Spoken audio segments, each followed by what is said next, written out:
গীতা এর ভক্তি যোগ আমরা এখন পাঠ শুরু করব।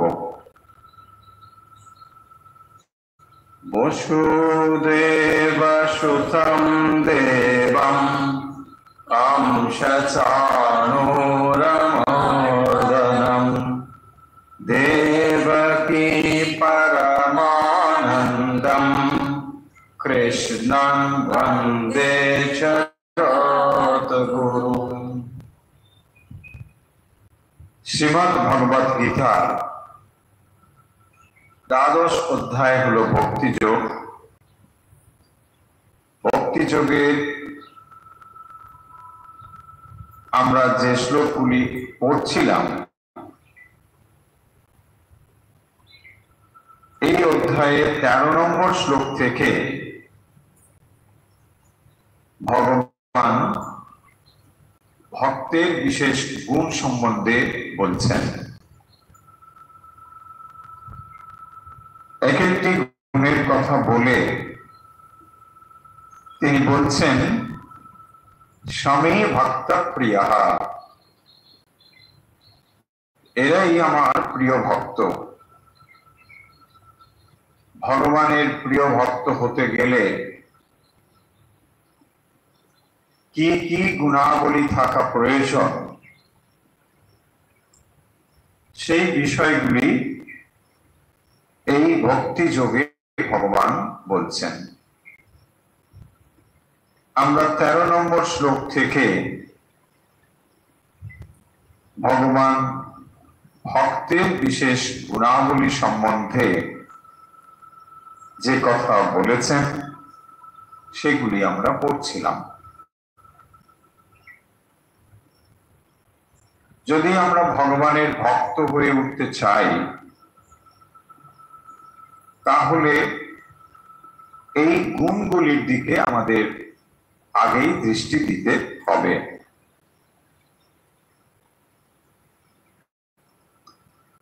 ভগবানের ভক্ত হওয়ার জন্য এক এক করে তিনি যে সমস্ত গুণের কথা এখানে উল্লেখ করেছেন, সেই সমস্ত গুণ যদি কারোর ভেতরে দেখা দেয় বা দেখা যায়, তাহলে ভগবানের সান্নিধ্য লাভ বা পরম ভক্তি লাভ তার ক্ষেত্রে অত্যন্ত সহজ হয়ে ওঠে। সেই বিষয় আলোচনাতেই ভগবান যে গুণের কথা বলেছেন, অদ্বেষ্টা সর্বভূতানাং মৈত্র করুণ এব চ নির্মম নিরহংকার সম দুঃখ সুখ স্মী সন্তুষ্ট সততম যোগী যথাত্মা দৃঢ় নিশ্চয়ঃ ময়্যার্পিত মনোবুদ্ধির यो মদ্ভক্ত স্মী প্রিয়ঃ।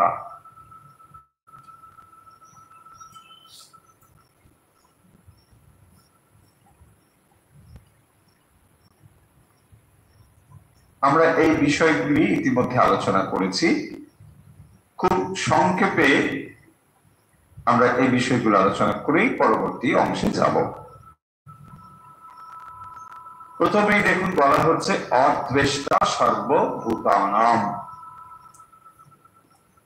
শ্রীমদ্ ভগবদ গীতায় এর পরবর্তী অধ্যায়গুলোতে আমরা দেখব, যেখানে একটি অধ্যায় রাখা হয়েছে দৈবাসুর সম্পদ বিভাগ যোগ। এই যে সম্পদ বা গুণ, এগুলো হলো দৈবী সম্পদ। অর্থাৎ একজন মানুষের ভেতরে যদি এই গুণগুলি এসে হাজির হয় বা উপস্থিত হয়, তাহলে তিনি ভগবানের ভক্ত হয়ে উঠতে পারেন। সেই কারণের জন্যই আমাদের, যদি আমরা ভগবানের ভক্ত হতে চাই, তাহলে আমাদের লক্ষ্য হওয়া উচিত এই গুণগুলো কি করে আমরা আমাদের জীবনে নিয়ে আসতে পারি। সেই বিষয়ে বলা হয়েছে অদ্বেষ্টা সর্বভূতানাম। সর্বভূতানাম অদ্বেষ্টা, তেষ রাহিত্য, তেষ না করা, বিদ্বেষ কারোর প্রতি না, সমস্ত প্রাণীর প্রতি দেশ শূন্যতা, সমস্ত প্রাণীর প্রতি দেশহীনতা হলো ভগবান ভক্তের যে গুণ থাকা প্রয়োজন সে বিষয়ে বলছেন। আর কি বলছেন? আমরা এগুলো যেহেতু বিস্তারিত আলোচনা করেছি, কেবল একটু মনে করার জন্য আমরা বলছি। মৈত্র করুণা এবচ, মৈত্র মৈত্রী ভাব, যেহেতু সমস্ত কিছুই ভগবানের থেকে, তাই পরস্পর পরস্পরের প্রতি যে ভাব থাকা উচিত তা হলো মৈত্রী ভাব। করুণা এবচ, করুণা মানে দয়া, মৈত্রী ভাব দয়ার ভাব। আর কি নির্মমা নিরহংকার, নির্মমা, নির্মম মানে মমত্ব রহিত, মানে আমি আমার, এইটাকে বলা হয় মমতা। অহমতা মমতা, আমি আমার, এই ভাবের থেকে বিপরীত ভাবটি হলো নির্মমা, মমত্বহীন। সব কার? তাহলে ভগবানের, আমার নয়, ভগবানের। নির্মমা নিরহংকার, এই যে গুণগুলি আমরা পরপর বলছি, এক একটি গুণ অর্জন করতে হয়তো আমাদের জন্ম জন্ম চলে যেতে পারে, কিন্তু এই গুণগুলো অর্জন না করে আমরা ভক্ত হতে যদি চাই তাহলে কিন্তু সফল হব না। মনে রাখতে হবে এই জিনিসগুলো। না, অন্তরে অহংকার যেমন আছে থাক, আমি রোজ ভগবানকে ডেকেই যাই, কাজ হবে না। কিন্তু যেমন নাকি আগাছা পরিষ্কার না করে গোলাপে আপনি স্বপ্ন দেখছেন গোলাপে বাগান ভরে যাবে, তা যেমন হবে না, ঠিক একই রকম ভাবে এই রকম গুণগুলো আমাদের ভেতরে না এলে, এর বিপরীত গুণগুলো যদি আমাদের ভেতরে থাকে, তাহলে আমরা যে ভক্ত হয়ে উঠবো বা উঠতে পারবো এ বিষয়ে কোনো নিশ্চয়তা নেই।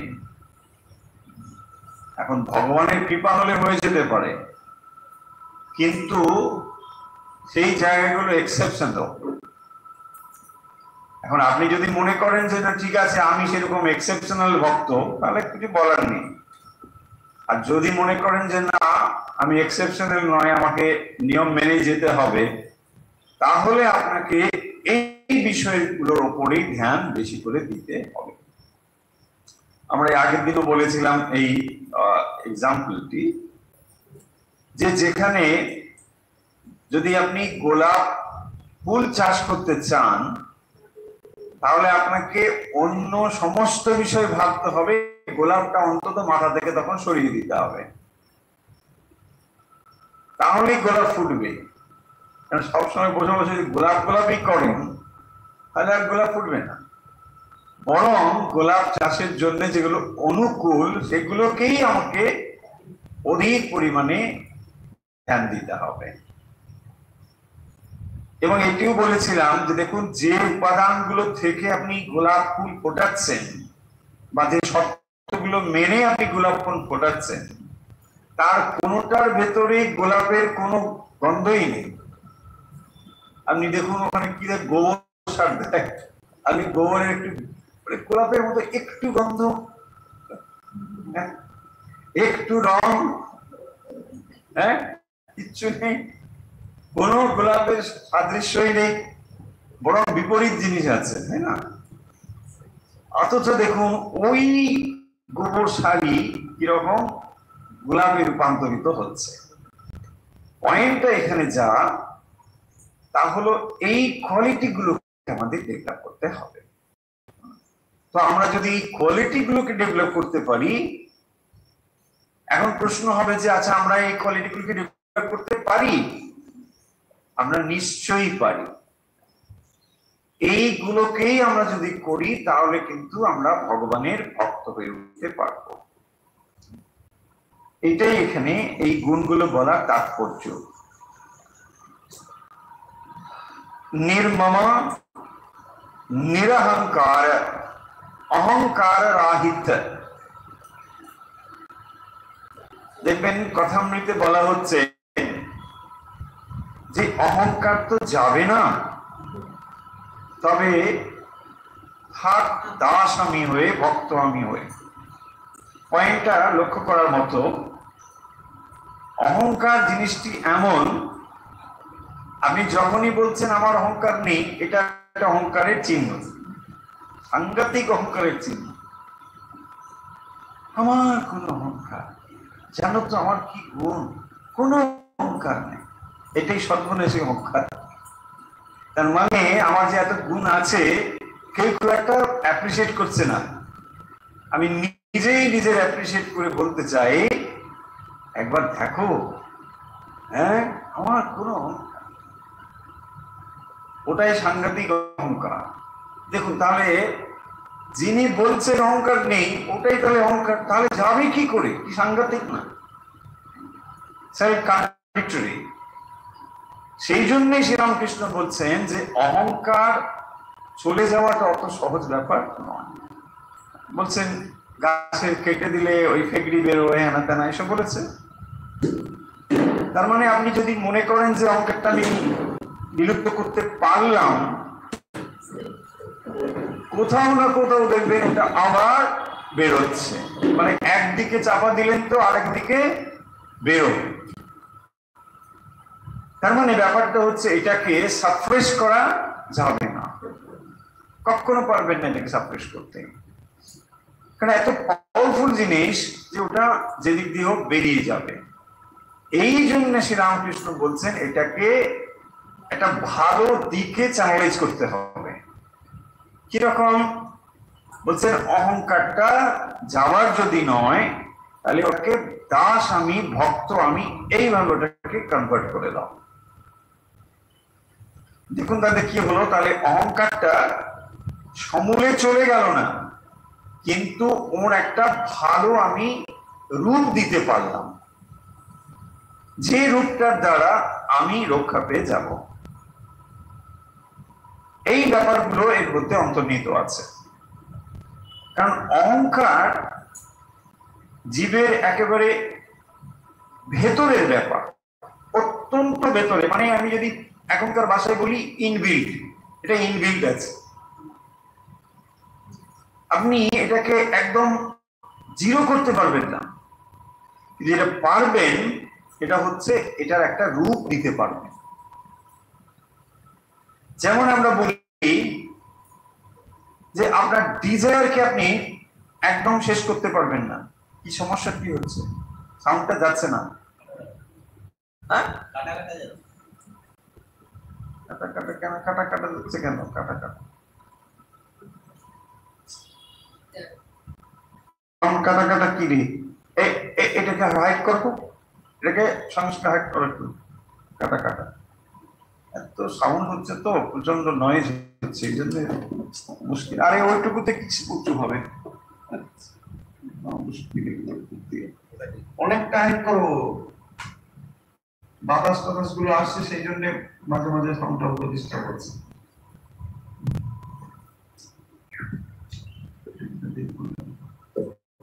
শুনতে যদি লোকে না পায় ভালো করে, তাহলে আর কি হবে? বকর বকরই বা কি লাভ আছে? এত কষ্ট করেই বা কি লাভ?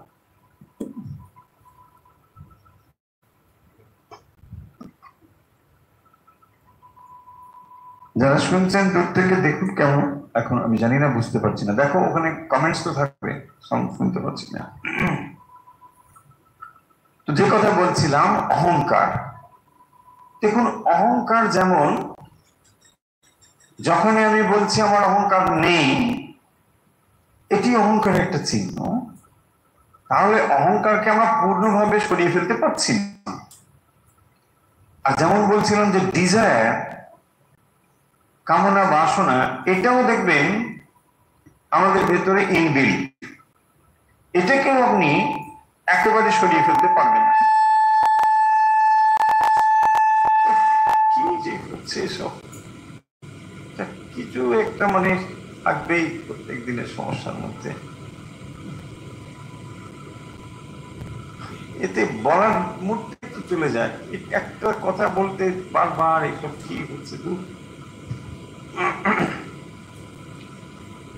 তো যখন ডিজায়ার গুলো সম্পূর্ণ চলে যায়, এরকম অবস্থা দেখবেন মানে হবেই না, ভলিউম তো কমে গেল। তো যে আমার কোনো ডিজায়ার নেই, দেখুন এটাও সেলফ কন্ট্রাডিক্টরি। ডিজায়ার নেই, এটা একটা ডিজায়ার, মানে আমি এক্সপেক্ট করছি যে আমাকে লোকে বুঝুক আমার কোনো ডিজায়ার নেই। ফলে এই যে বিষয়গুলো, এগুলো আমাদের ভেতরেই রয়েছে, এবং যেহেতু এগুলো আমাদের ভেতরে রয়েছে, এগুলোকে আমরা একদম সরিয়ে ফেলতে পারবো না। এগুলোকে একটা ভালো রূপ দিতে হবে, এবং সেই ভালো রূপটা দেওয়া তখনই সম্ভব হবে যদি এগুলোকে আমরা উচ্চ উচ্চ গ্রামে বেঁধে দিতে পারি। দেখুন আপনি ডিজায়ার গুলোকে লোয়ার স্টেজেও নিয়ে যেতে পারেন, নিশ্চয়ই পারেন। আবার এই ডিজায়ারকে আপনি হায়ার হায়ার স্টেজেও নিয়ে যেতে পারেন, তাই না? প্রথমে দেখুন কোনো কিছু পাওয়ার আকাঙ্ক্ষা কিরকম, আমি এই চাই, অর্থ চাই, ধন চাই, সম্পদ চাই, এটা একদম পাওয়ার আকাঙ্ক্ষা, এটাও ওয়ান টাইপ অফ ডিজায়ার। আমার ডিজায়ার হচ্ছে হওয়ার ডিজায়ার, মানে জ্ঞান লাভের আকাঙ্ক্ষা, এটাও আকাঙ্ক্ষা, কিন্তু একটা ছিল বস্তুগত আর একটা হলো জ্ঞানগত। দেখুন দুটো জিনিস, একটা উচ্চ উচ্চ গ্রাম। একটা হায়ার স্টেজে আমরা আমাদের ডিজায়ারটাকে নিয়ে যেতে পারি। অহংকারও ঠিক একই রকম ভাবে অহংকার গুলোকে আমরা উচ্চ উচ্চ স্তরে নিয়ে যেতে পারি। কি করে? শ্রীরামকৃষ্ণ বলছেন যে এটা যাবে না, তো তাহলে কি করা যায় না, দাস ভক্ত আমি, এইভাবে এগুলোকে দেখতে হবে। সুখ দুঃখ সম, দুঃখ সুখ স্খমি, সুখ এবং দুঃখতে সমভাব সম্পন্ন হওয়া, আর কি স্খমি ক্ষমাশীল হওয়া, সন্তুষ্ট সততম যোগী, সন্তুষ্ট সদা সন্তুষ্ট, আর কি সংযত স্বভাব যোগী, যথাত্মা সংযত স্বভাব, দৃঢ় নিশ্চয় মানে অত্যন্ত দৃঢ় বিশ্বাসী, দৃঢ় থাকবে। আর কি ময়্যার্পিত মানো বুদ্ধি, মন এবং বুদ্ধি মই অর্পিত, আমাকে মন বুদ্ধি যে অর্পণ করেছে। মদ ভক্ত ইয় মদ ভক্ত স্বামী প্রিয়, এই হলো আমার ভক্ত এবং তা হলো অত্যন্ত প্রিয় ভক্ত। এবারে আমরা পরের শ্লোকগুলো পড়তে পারি, 15, 16 এইগুলো এখন আমরা পড়ব। यस्मान्नो द्विजते लोको लोकान्नो द्विजते च हर्षामर्षभयोद्वेगै मुक्तो यश च मे प्रियः। यस्मात् মানে যে ভক্ত থেকে, লোকঃ ন উদ্বিজতে, উদ্বেগ বাংলায় শব্দ আছে উদ্বেগ, সেইটি সংস্কৃতে উদ্বিজতে, উদ্বিগ্ন হয় না। यस्मात् लोकः न उद्विजते, যার থেকে, यस्मात् মানে যে ভক্ত থেকে লোকে উদ্বিগ্ন হয় না। থাকে না এরকম উৎপেতে ভক্ত, ভক্ত বড় পেতে, মানে সবসময় লোকে মানে ও যদি ছায়টায় কোথাও মানে তটস্থ হয়ে থাকে, ওরে বাবা, তাই না? ওই এসে গেছেন, উনি এসে গেছেন, ব্যাস। মানে আসলেই সঙ্গে সঙ্গে দেখবেন এই করো মনে করো, এরকম তার উদ্বেগের হেতু থাকবে, সবাইকে জানিয়ে মানবে। এইটাই বলছেন, ইয়াসমাত লোকাহা, কোন ব্যক্তি ন উদ্বিজতে, উদ্বিগ্ন হয় না। মা বলছেন দেখো, কেউ কেউ আসে, আমি রান্না টান্না যা করি দিয়ে খেয়ে চলে যায়। আবার কেউ কেউ আসে, তার কিছুতেই সন্তুষ্ট হয় না। মা এই কি রান্না করেছো, মুখে দেওয়া যায়?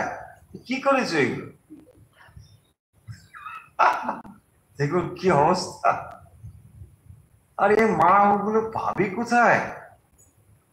গ্রামের দেশ, মানে ওখানে পাড়াগ্রাম কিছু নেই, যতটুকু হয় ওটা কত কষ্ট করে তাকে সংগ্রহ করতে হয়। হ্যাঁ, শহরে বাবু বেড়াতে গেছেন, গ্রাম দেখতে গেছেন, মা তো মা, ঠিক আছে, মা মানে কি রান্না করে মা, বাস। ও এগুলো বুকে দেওয়া যায়? এইসব মুড়ি টুড়ি খাওয়া যাবে? লুচি করো। তার দেখুন কি অবস্থা। এই হচ্ছে ইয়াসমাত লোকা না উদ্বিজতে। এ তো আমরা খুব ভালো ভালো এক্সাম্পল দিলাম, উদ্বিজতের এক্সাম্পল আরো অনেক রকম হতে পারে। সেই রকম ব্যাপারগুলো বলছেন, যে ভক্ত থেকে কারোর কোনো উদ্বেগের হেতু হবে না, যে তিনি এলেন বলি সব তটস্থ, কি করা যাবে একেবারে, এরকম কোনো ব্যাপার। আর দেখবেন, যিনি নিজে শান্ত বা যার মন প্রশান্তিতে পরিপূর্ণ, তার সান্নিধ্যে গেলে সকলেই প্রশান্তি লাভ করে। আবার উল্টো দিক থেকে যার মনে শান্তি নেই, অশান্ত যিনি, যেখানেই যাবেন পরিবেশটা অশান্ত হয়ে যাবে, ব্যাস।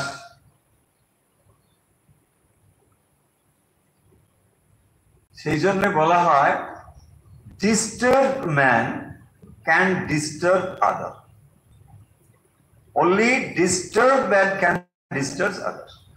নাহলে হাঁটতে করতে, যখনই আপনি ডিস্টার্ব আছেন, আপনার সঙ্গে আসলে সেই ডিস্টার্ব হয়ে যাবে। তো ইয়াসমাত লোকাহা ন উদ্বিজতে, যে ভক্ত থেকে কেউ উদ্বিগ্ন হয় না। আবার ইয়াচা লোকাত ন উদ্বিজতে, মানে তিনিও কারোর দ্বারা উদ্বিগ্ন হন না। তাহলে বুঝতে পারছেন যে তার মনের অবস্থা সর্বদাই সমত্ব রয়েছে, ব্যালেন্স রয়েছে। কোন অবস্থাতেই তিনি সমত্বকে হারাচ্ছেন না, ব্যালেন্সটা তার চলে যাবে না কোন অবস্থাতে।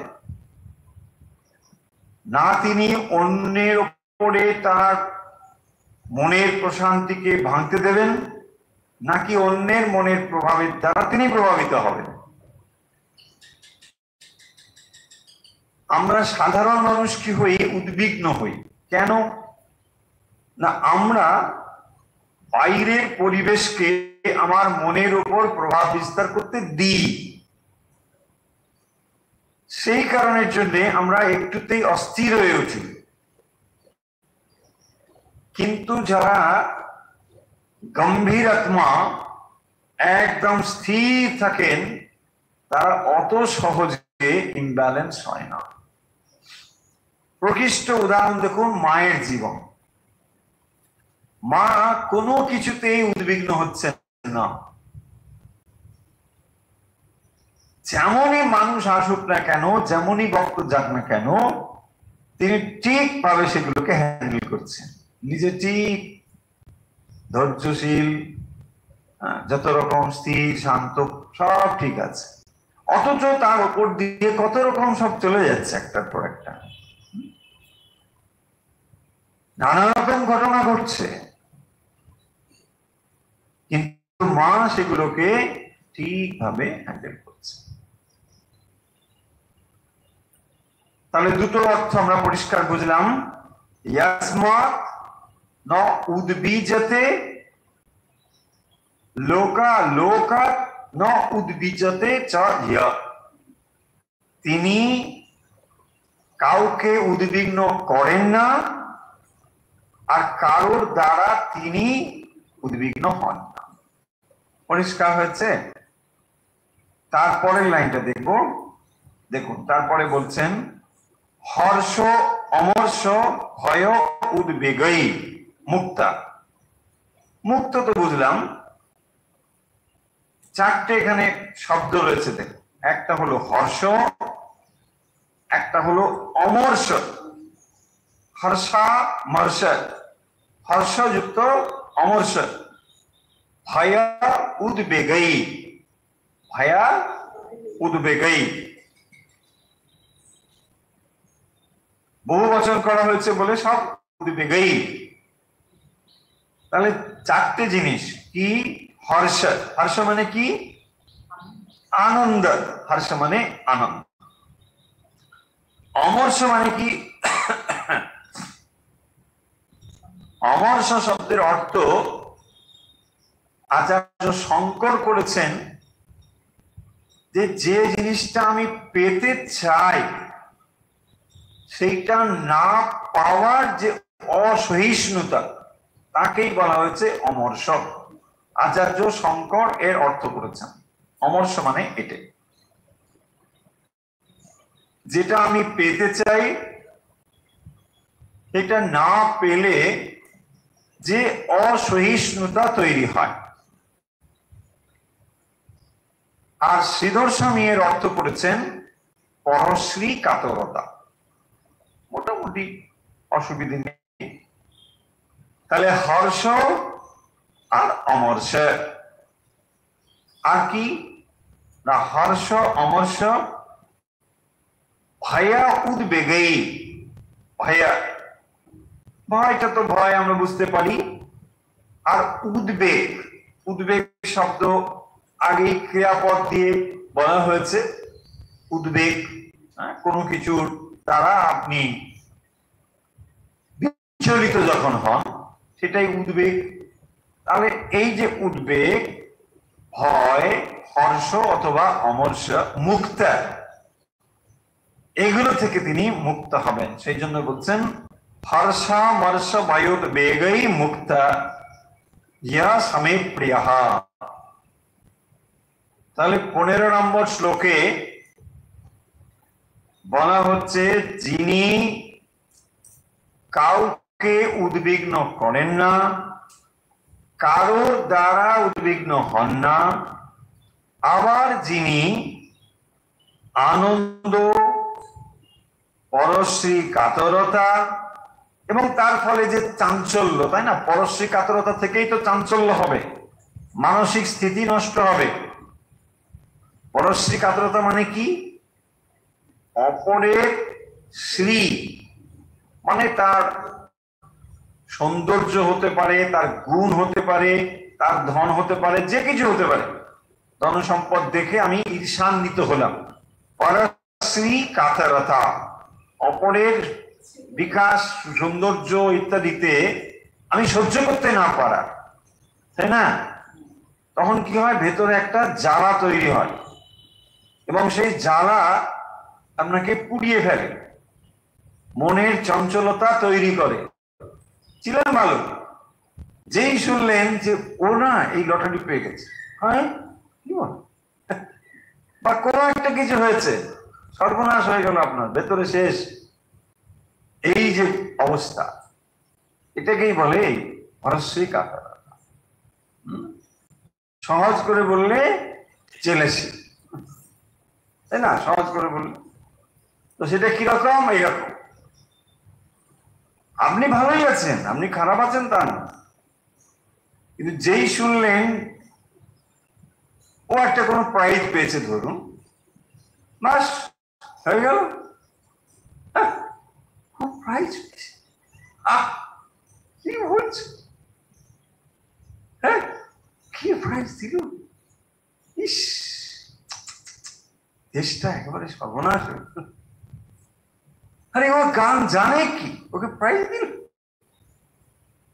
আমি এত বছর থেকে কি গান করছি, একেবারে গলা আমার কি, আমার কত ক্যাসেট, কত কিছু আমার, আর দেখো ওর এই যে ভেতরে জ্বালা, এটাই হচ্ছে দেখুন তাতে কি হচ্ছে, আপনার মেন্টাল স্টেবিলিটি নষ্ট হচ্ছে।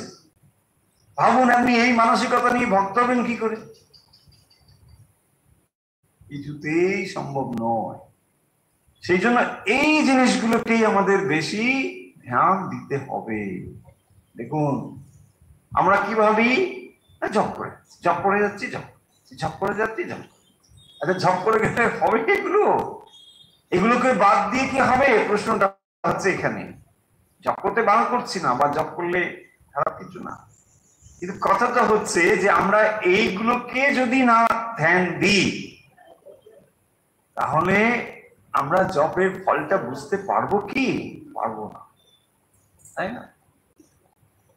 আপনি জিমে গিয়ে ডাম্বেল বারবেল কি সব আছে সব করা শুরু করে দিলেন, কিন্তু যদি আপনি তার আগে ওয়ার্ম আপ না করেন তাহলে দেখবেন এগুলোতে আপনার বিপত্তি হবে। পেশিতে হয়তো এমন একটা ব্যথা তৈরি হলো যেটা আর কারণে মুশকিল হবে। একটু একটু করে ওয়ার্ম আপ করে তারপরে আপনাকে এক্সারসাইজে শুরু করতে হবে। তো এক্স্যাক্টলি এখানেও আমাদের এই বিষয়গুলোতে ধ্যান দিতে হবে, আর তা না হলে ওটাও একরকম অহংকারের ঢিবি তৈরি হবে। আমি এত জপ করছি, এত ধ্যান করছি, আমি এত বড় ভক্ত হয়েছি, কিন্তু ঠিক ভাবে যদি আত্মবিশ্লেষণ করে আমরা এই জিনিসগুলোর দিকে তাকাই তাহলে আমরা অনেক সময় দেখবেন লজ্জিত হয়ে যাব, তাই না?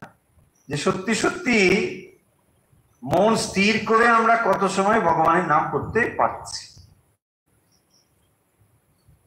এই জায়গাগুলি হচ্ছে তার কারণ। মন কেন স্থির হয় না এগুলো তার কারণ।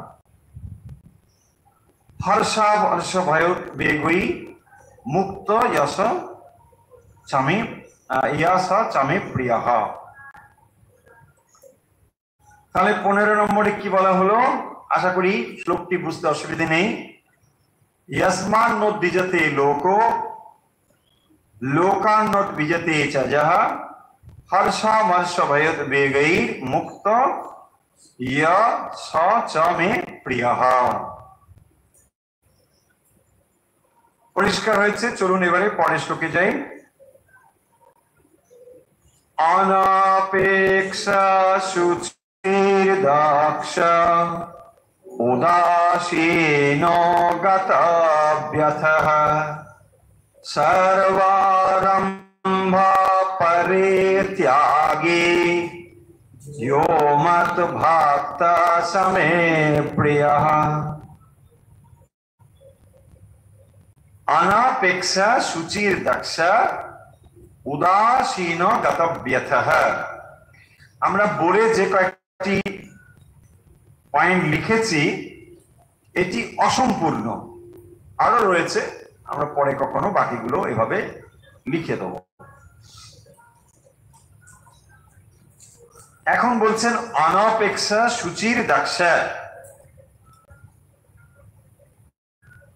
অনাপেক্ষা মানে কোনো কিছুতে স্পৃহা শূন্য, কোনো কিছুর অপেক্ষা রাখে না, এই হচ্ছে ব্যাপার। হ্যাঁ, অনপেক্ষা, তিনি কোনো কিছুর উপরে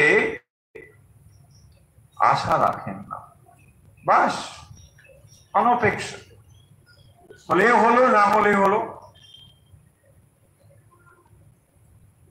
যখনই আপনি কোনো কিছুর অপেক্ষা রাখবেন ওটাই দুঃখের হেতু হবে।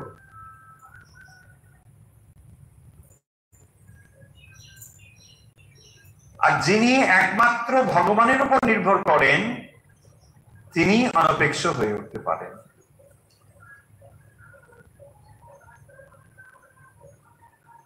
ভগবানের দাসত্ব যদি করেন আপনি প্রভু হয়ে উঠবেন, আর জগতের দাসত্ব যদি করেন আপনি দাসই হবেন।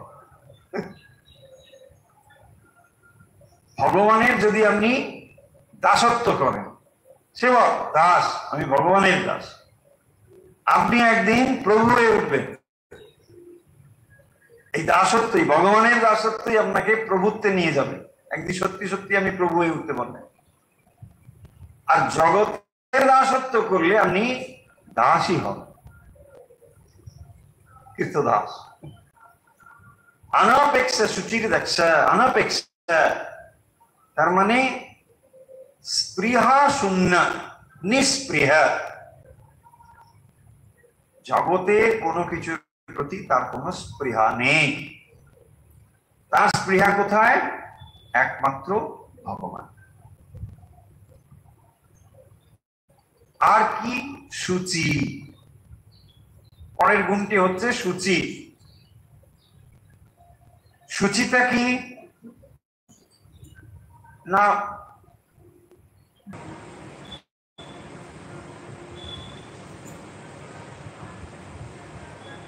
যে জিনিসগুলো আপনার মনকে নিম্নগামী করে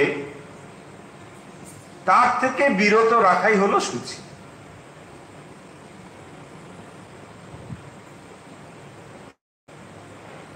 শারীরিক, মানসিক, বাচিক। শারীরিক সূচি কি? নিত্য স্নান আদি করা। মানসিক সূচি কি না, মনের ভেতরে যে জিনিসগুলো প্রবেশ করলে মন নিম্নগামী হয় সেগুলো থেকে বিরত থাকাই হলো মানসিক সূচি। এক কথায় মনের ভেতরে এমন জিনিসগুলোকে আসতে না দেওয়া যাতে করে মন নিম্নগামী হতে পারে, সর্বদাই সেদিকে দৃষ্টি রাখতে হবে। ভক্ত সাধককে সবসময় সেদিকে দৃষ্টি রাখতে হবে যে মন কোনোভাবে নিচের দিকে চলে যাচ্ছে কিনা। এটাকে বলে সূচি। সূচি মানে 10 বার স্নান করা নয়, হ্যাঁ, তারপরে সব সুগন্ধি টুগন্ধি ছড়ানো নয়।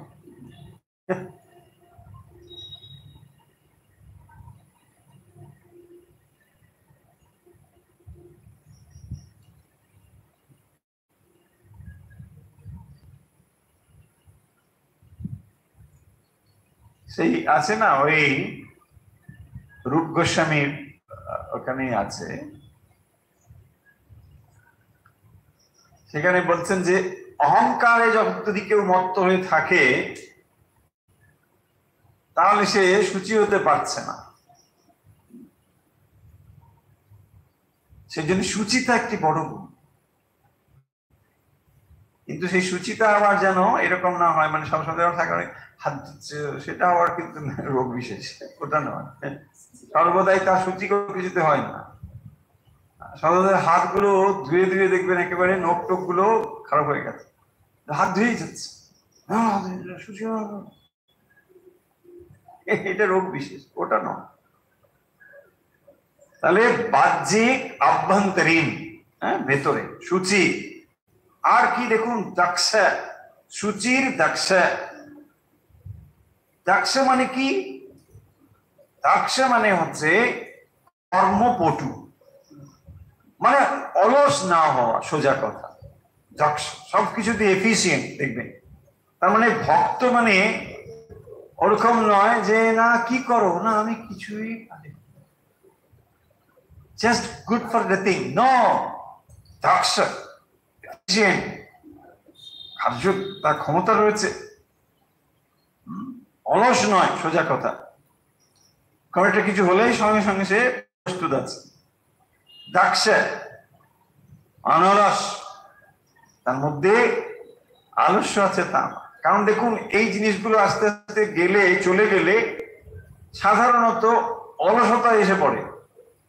না কি আছে, আমি আর কি দুটো খাই আর থাকি, তো আমার আর কি কোনো কিছু স্পৃহা নেই, তাই না? তখন কি হবে, ধীরে ধীরে দেখবেন সে কাপড় জামাও কাছে না, কোনো কিছু করে না। এরকম আছে অনেকে, দেখবেন আসলে তামসিকতায় ডুবে যাচ্ছে। দেখুন, দুটো কোয়ালিটি এত কাছাকাছি যায়, অ্যাপারেন্টলি দেখে আপনি অনেক সময় চিনতে পারবেন না। মানে একটা পূর্ণ সাত্বিকতা আর একটা পূর্ণ তামসিকতা, এই দুটো খুব কাছাকাছি যাবে। শ্রীরামকৃষ্ণ দেখবেন কথা মেতে আছেন না, বলছেন একজন ভক্ত দেখবেন তার কিছু নেই, ওইখানে হয়তো পায়রা হেঁটেছে, ওইখানে জল পড়ে, এসব দেখাচ্ছেন।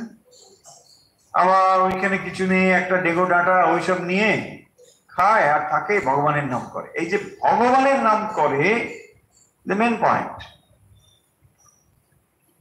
নাহলে বাকি পর্যন্ত দেখুন যা ছিল ঘোর তামসিক, আপনি বলে দেবেন কি রে তামসিকতা বেশি, ঘর সারায় না, কিছুই করে না, জল পড়ছে, ওখানে রাস্তা খারাপ, এখানে সবেতেই চরম অলস তামসিকতা। কিন্তু এই তামসিকতাটা তখনই গুণ হয়ে যাবে যদি ভগবানের জন্য সে এতটাই চিন্তিত বা এতটাই সাধন ভজন নিয়ে থাকে যে ওগুলোকে ধ্যানই দেয় না, যা ঠিক আছে চলো হয়ে গেল, বেশ ঠিক আছে চলো, কোন রকম ভাবে এটা হয়ে গেলেই হয়ে গেল, আর তার বেশি দৃষ্টি নেই। এই পয়েন্টটা সেই জন্য অ্যাপারেন্টলি মনে হবে যে ঘোর তামসিকতাতে ডুবে আছে। আমরা অনেক সময় সেটাকে ভুল করি, মানে ভক্ত বলি না। ভক্ত তার মানে কিন্তু এরকম হবে না, পরিষ্কার পরিচ্ছন্ন থাকবে। আবার পরিষ্কার পরিচ্ছন্ন মানে এই নয় যে সেটা রাজসিকতার দিকে চলে যাবে, তাও কিন্তু আবার নয়। খুব এগুলো পরিমিতি থাকতে হবে। অনপেক্ষা সুচির দক্ষা, সে কিন্তু এফিসিয়েন্ট হবে, কর্মক্ষমতা থাকবে, দক্ষ হবে। অনপেক্ষা সুচির দক্ষা উদাসীন গতব্যতে, উদাসীন বাংলায় উদাস ভাব একটা আছে, দেখুন উদাস মানে, উদাস বাংলায় খুব নেগেটিভ সেন্সে বলা হয়। কিরকম, খুবই উদাস আর হতাশ প্রায় কাছাকাছি যায়, তাই না? মানে উদাস মানে কোনো কিছুতেই নেই, খাচ্ছি তো খাচ্ছি না, যাচ্ছি তো যাচ্ছি না, হ্যাঁ ধরে আছি তো ধরছি না। এইটা উদাস শব্দ নয়। উদাস মানে হচ্ছে নিরপেক্ষ থাকা, এটাই হচ্ছে উদাসীনের লক্ষ্য। উদাসী মানে নিরপেক্ষ, আমি পক্ষপাত রাহিত, কোন পক্ষপাত নেই, উদাস নিরপেক্ষ আছে, এটা উদাস। তাহলে কোন একটা পক্ষে তিনি বায়াসড হয়ে আছেন, তাহলে হবে না। তাহলে হলো উদাসীনা। আর কি দেখুন, গত ব্যথা, গত ব্যথা, গত ব্যথা, ব্যথা মানে কি, ব্যথা বাংলায় যেমন বলে ব্যথা, যার ব্যথা চলে গিয়েছে। ব্যথা কোথায় হয়? হ্যাঁ, মাথায়। ব্যথা কোথায় হয়? এইগুলো একদম ঠিকঠাক। ব্যথা আমিও যেন এই তো এখানে ব্যথা হচ্ছে, ব্যথা আসলে ওখানে হয় না, ব্যথাটা হয় মনে। গতব ব্যথা মানে হচ্ছে যার মনের পীড়া চলে গেছে, তাকেই বলা হয় গতব ব্যথা। মানে সোজা কথা, কোনো কিছুর দ্বারা তার মনের চঞ্চলতা হানি হবে না বা চঞ্চল হবে না, মন চঞ্চল হবে না, সেটাই হচ্ছে গতব ব্যথা। কারণ মনের পীড়া যদি তার থাকে তাহলে সে ভক্ত হয়ে উঠতে পারবে না। আর ওই ব্যথাটুকু চলে গেলে ভগবান শেষ। দেখুন খুব এগুলো সূক্ষ্ম ব্যাপার আছে। আমাদের অনেক সময় ব্যাকুলতা ভগবত ব্যাকুলতা বলে মনে হয়, কিন্তু হয়তো সেটা ভগবত ব্যাকুলতা নাও হতে পারে। মনটা খালি খালি লাগছে, কিছুই ভালো লাগছে না, দীক্ষা নিয়ে দিই। ঠিক আছে, ভুল কিছু নেই, কিন্তু এটা এর অর্থ এমন নয় যে হয়তো প্রিয়জনের বিয়োগ হয়েছে বা হঠাৎ কোনো একটা তার মনে ডিপ্রেশন হয়েছে, সেখান থেকে তিনি দীক্ষা নিয়েছেন। দীক্ষা নেওয়াটাকে খারাপ বলছি না, ডিপ্রেশন থেকে এটার জন্য ঠিকই আছে, কিন্তু কথাটা তা নয়। কথাটা হচ্ছে এই ব্যাকুলতা, ঈশ্বরের প্রতি ব্যাকুলতা 16 আনা, এটা না হতে পারে, এই কথাটাই বলা হচ্ছে। পয়েন্টটা কিন্তু বুঝবেন না। তাহলে সমস্ত ব্যথা ঈশ্বরের জন্য ব্যথা নাও হতে পারে, যদিও ব্যথা বলেই মনে হচ্ছে, খুবই কষ্ট, মনের কষ্ট, কষ্ট ঠিক। এখন তাহলে দুটোকে আমি আলাদা করছি কেন? কাটাছেড়া করার কারণ কি? দুটো বোঝার জন্য। কারণ মনে টানা পড়েন বোঝা যাবে না।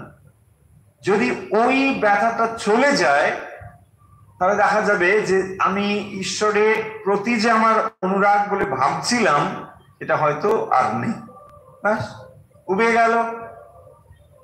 কারণ ওই সমস্যাটা দূরীভূত হয়ে গেছে। ধরুন একজনের চাকরি ছিল না, আবার চাকরি পেয়ে গেল, মাঝখানে একটু হতাশ ছিল, হ্যাঁ কি করবে কি করবে কি করবে, সে ভাবছিল না বোধহয় ভগবান কি করতে হবে, না হলে তো হচ্ছে না বোধহয়। এরকম করে আপনার কাছে এসে মানে কেঁদে কেঁদে পড়লো, সত্যি মানে কি হবে, ও না দীক্ষা না হলে হচ্ছে না দীক্ষা। কিন্তু যে আপনি দেখলেন কি করে না ও জয়েন করেছে, আচ্ছা এখন দীক্ষা ঠিক বলে জব দেন, বলছে না সময় তো পাচ্ছি না, বুঝতেই তো পাচ্ছেন কর্পোরেট চাকরি, সময় হয় না, হয়ে গেল। তাই না? বোঝা যাচ্ছে পয়েন্ট গুলো? এই কথাটাই বলছি। কিন্তু রিয়েল ব্যাকুলতা ডেফিনেটলি ওটা তো আপনারা বোঝেনি। পয়েন্টটা এইখানে যে তাহলে ওই কজগুলো চলে গেলে কিন্তু আমার ভক্ত টক্ত সব শেষ। তার মানে মনের যে আঁকবো কত, এগুলোকে ধরতে হবে। মন আমাদের কাছে যে কিভাবে ধরা দেয় আপনি চিন্তা করতে পারবেন। কারণ সব সময় আমরা মানে মনের এই যে ওঠা পড়া ধরতে পারি না, তাকে একরকম ভাবে বুঝি। এইগুলোকে বোঝাই হচ্ছে ঠিক ঠিক ভক্ত হয়ে ওঠা ধীরে ধীরে। কথা ব্যথা, দেখুন আপনি ভক্ত হয়ে যে উঠবেন, প্রধান হাতিয়ার কিন্তু আপনার মন। তাই যে যে বিষয়গুলো বলা হলো দেখুন সবই আপনার মাইন্ড রিলেটেড। উদ্বেগ এগুলো কোথায়, ভয় কোথায়, মনে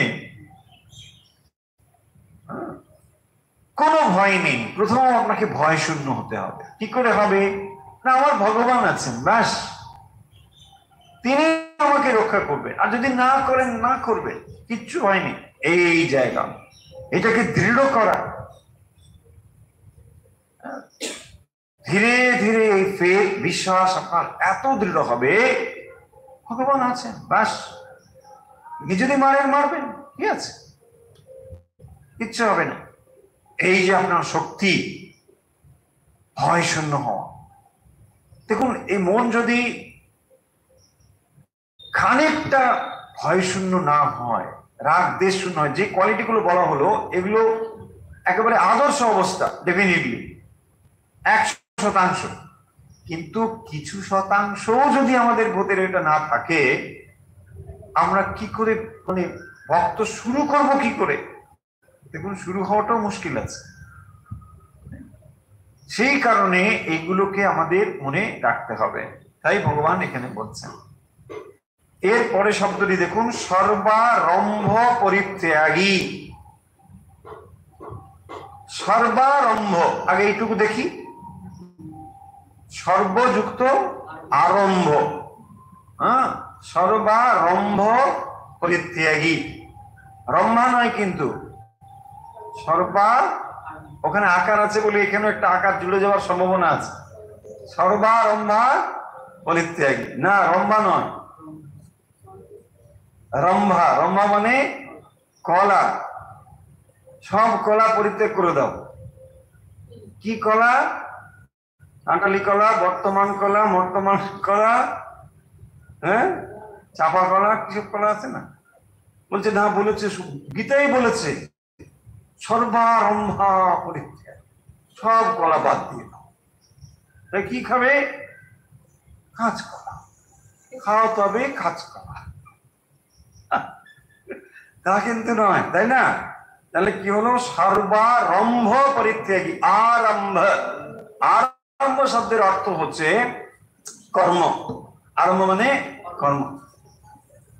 কারণ আরম্ভ দেখুন, এটা হয় না, যখন কোনো কাজ আমরা শুরু করি সেখানে একটা ক্রিয়া আরম্ভ, এই শুরু থাকে, এটা হচ্ছে ক্রিয়া।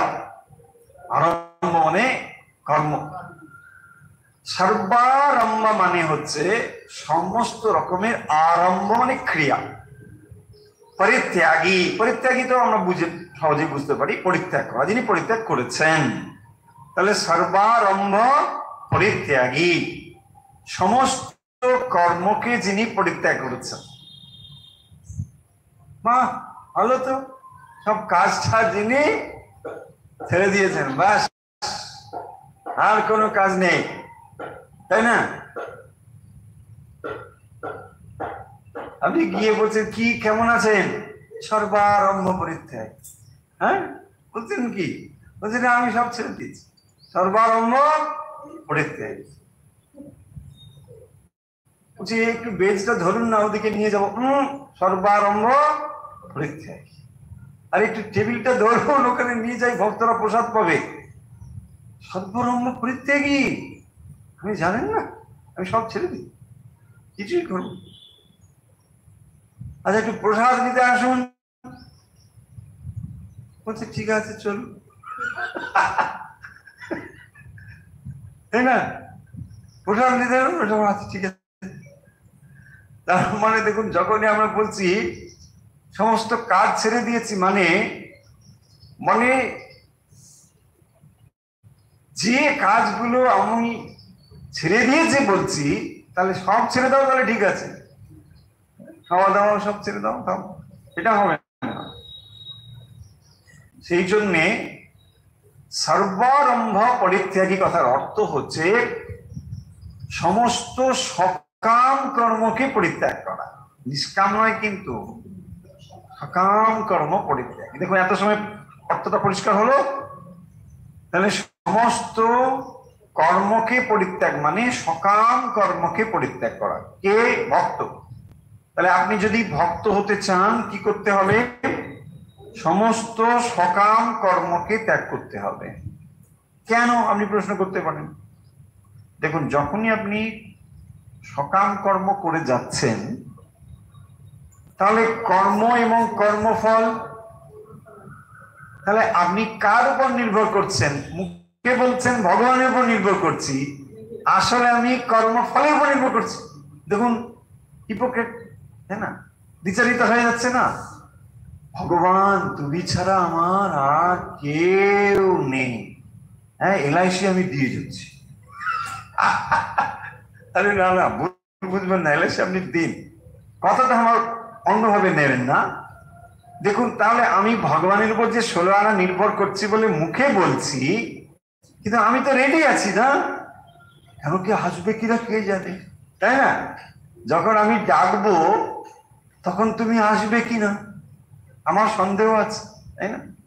যখন আমার তোমাকে সব থেকে বেশি দরকার হবে, হে প্রভু এসো এসো, আর উপায় নেই, দেখা যাবে তুমি অন্য কোনো ভক্তের বাড়িতে চলে গেছো, সে বেশি করে ডেকেছে, ব্যাস হয়ে গেল, তাই না? ও গড়ে মালা দিয়েছে, তখন আমার ডাক তোমার কাছে পৌঁছবে না। সেই জন্য আমি কি করেছি, এলআইসি তুমি আসবে কি আসবে না কে জানে। কথাটা হলো যে তাহলে দেখুন, আমি ভগবানের উপর যদি নির্ভর হই তাহলে আমার আর কি আছে, বাস যা হয় হবে। এটা আমরা হতে পারি না বলেই না আমরা দুটো দিক এদিক ওদিক রাখি। এটাই হচ্ছে পয়েন্ট। সর্বারম্ভ পরিত্যাগী, যিনি সমস্ত সকাম কর্মকে পরিত্যাগ করেছেন। কর্মের ফল থাকবে, কিন্তু যদি আপনি নিষ্কাম ভাবে কর্ম করেন, ওই কর্মই আপনাকে মুক্তির দিকে নিয়ে যাবে। আবার যে কর্ম আপনি সকাম ভাবে করেন তা আপনাকে বন্ধনের দিকে নিয়ে যাবে। দেখুন, কর্ম হচ্ছে এমন একটি জিনিস যার দ্বারা আপনি নিজেকে বেঁধে ফেলতে পারেন, আবার মুক্ত করতে পারেন।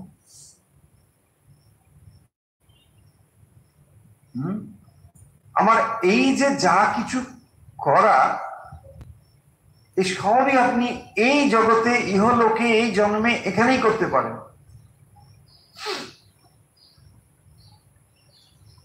আমরা উপনিষদ থেকেও জেনেছি যে আপনি মানে পুণ্য সঞ্চয় বা মুক্তির ইচ্ছে, যা আপনি বলুন, এটাকে যদি আমি আর্নিং বলে মনে করি, আপনি আর্নিংটা কিন্তু এখানেই করতে পারবেন, আর তার ফলে আপনি অন্য লোকে যেতে পারবেন।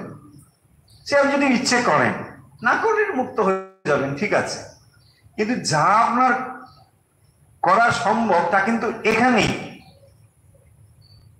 দেখুন, আপনি স্বর্গলোকে গমন মানে ধরুন আপনি বিদেশে একটা মানে ভিসা টিসা করে ওখানে চলে গেলেন, কিন্তু আর্নিং ওখানে করতে পারবেন না যদি ওই ধরনের ভিসা না হয়, তাই না?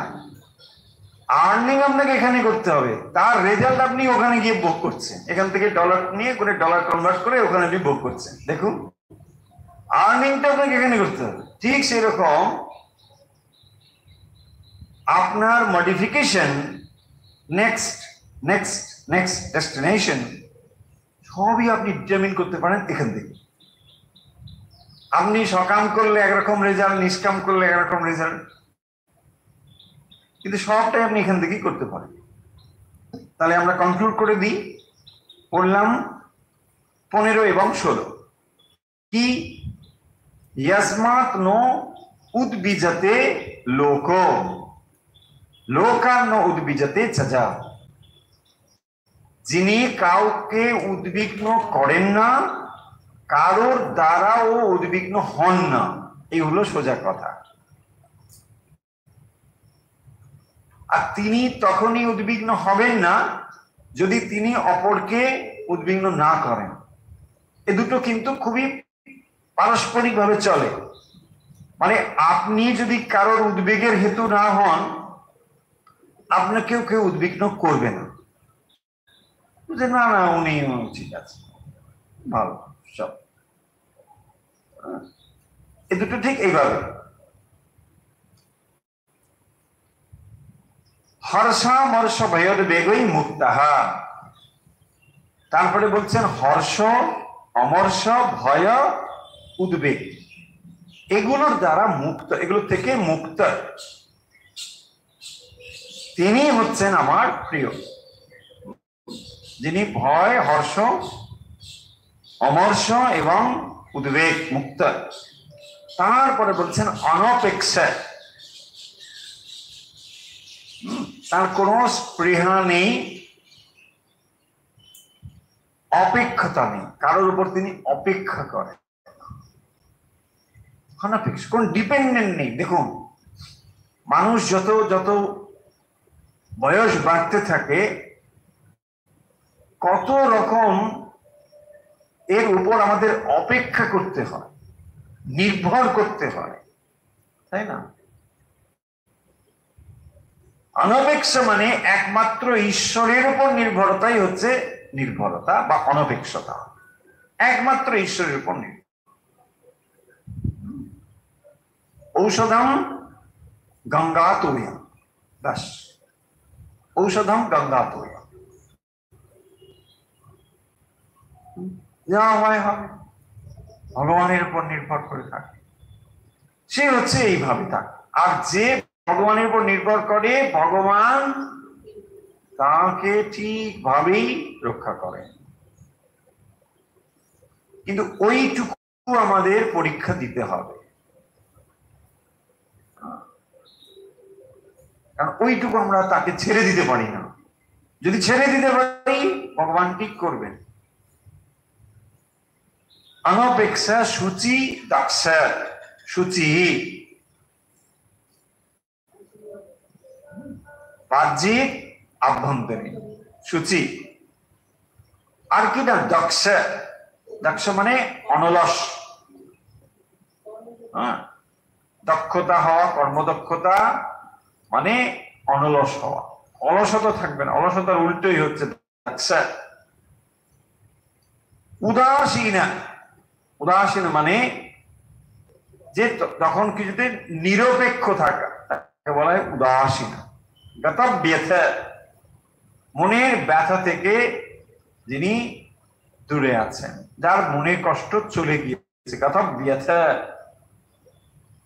সর্বারম্ভ পরিত্যাগী, সমস্ত সকাম কর্মকে যিনি পরিত্যাগ করেছেন, কর্মকে নয় কিন্তু সকাম কর্মকে। নিষ্কাম কর্মগুলো তিনি রেখেছেন কিভাবে? সাধনার জন্য। সেই কারণের জন্য সেগুলো তার সাধনার অঙ্গ হিসেবে রয়েছে, কর্ম এবং কর্মফল প্রাপ্তির জন্য নয়, যে আমি কর্ম করছি তার ফলে এবারে পুণ্য হবে, তারপরে স্বর্গে যাব, সেখানে ভোগ করব, এসব নয়। কর্ম করছেন, অত্যন্ত পরিশ্রম করছেন, সুদক্ষ, অলস নয়, কিন্তু এগুলো সর্বারম্ভ পরিত্যাগ, কর্মের ফল সে চায় না, ঈশ্বরে সমর্পণ করছে। এই যদি হয়, বলছেন এই ভক্তই আমার প্রিয়। তাহলে ভগবানের প্রিয় ভক্ত হতে গেলে এই গুণগুলো আমাদের অর্জন করতে আরো রয়েছে, আমরা পরে এগুলো আরো পড়বো। আজকের কথা এখানে আমরা শেষ করছি।